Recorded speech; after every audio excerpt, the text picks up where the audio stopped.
In this video, I'm going to talk about some reasons why you should and maybe shouldn't consider buying the Panasonic GH4 in 2017.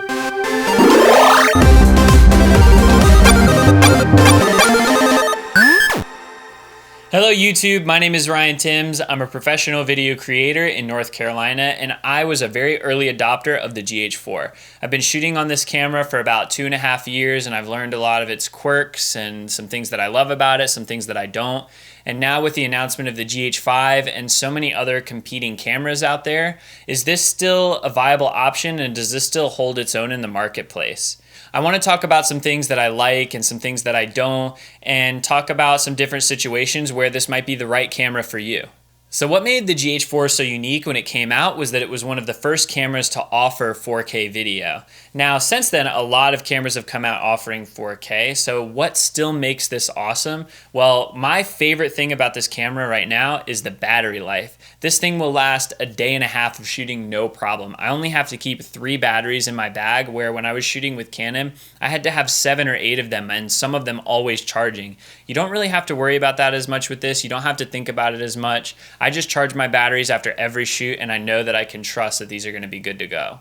Another thing that I really value with this platform is the lens selection. Now, it's a micro four thirds chip, so it's much smaller than a full frame camera, but you can adapt virtually any lens and it'll go on this. There's a ton of adapters out there. You can use vintage glass, you can use full frame glass, you can use cinema glass.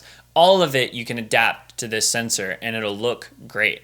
So if you're really into experimenting with some weirder lenses and some older lenses, or you have a bunch of gear that you want to use with a speed booster and put onto this system, I definitely recommend the GH4. It's got a great lens selection. Another thing I love about the GH4 is its size and portability. This is much smaller, obviously, than something like an Ursa Mini or an FS5, so I can get into some weird corners and some different shooting situations that I wouldn't be able to get away with shooting video with some of those bigger cameras. And that also means that I can get much smaller gimbals and sliders and tripods. I don't have to carry as much gear because I don't have to support as much weight. So if you're looking at investing in a whole system and you need to buy a lot of gear, definitely consider the size of this. And if you already own some of those things, know that this is going to be a really small camera and that it's going to have a light footprint and that it's not going to weigh very much. My least favorite thing about the GH4 is its low light capabilities.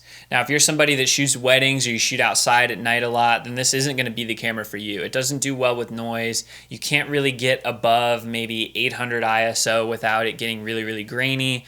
And you're dealing with that micro four thirds chip and that crop factor. So a lot of those lenses don't get fast enough that you're going to be able to do well without having like razor thin depth of field that you wouldn't be able to shoot with anyway. So definitely be mindful of that.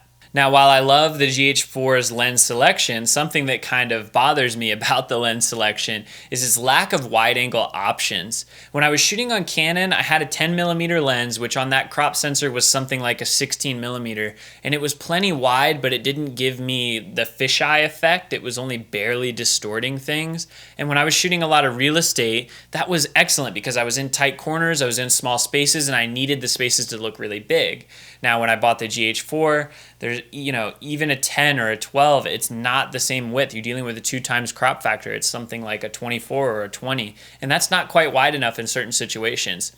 So the best thing that I was able to find is actually a 7.5mm fisheye lens, and then you de-squeeze or de-fish the image in post, and that hugely increases my render times. Even on a really souped up computer, we're talking about a drastic difference and a huge slowdown in post, where it almost makes it not worth it.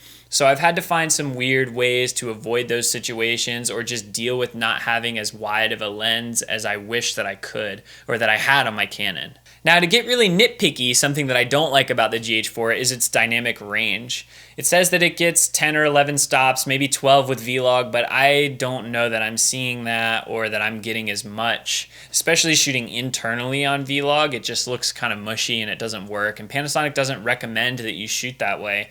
So if you're looking for something for the widest dynamic range and it's going to give you the best when you're shooting against like a blown out window and you want to be able to save that information, this might not be the system for you. So to wrap it up, should you buy a GH4 in 2017? Well, if you're somebody that shoots weddings or you're going to be in low light all the time and you really need great low light performance, then this isn't going to be the camera for you. You should look at something like maybe an A7S II, which is going to give you amazing low light. You'll still get 4K. You'll get some good slow motion. That's going to be the better option for people that are doing weddings and low light stuff.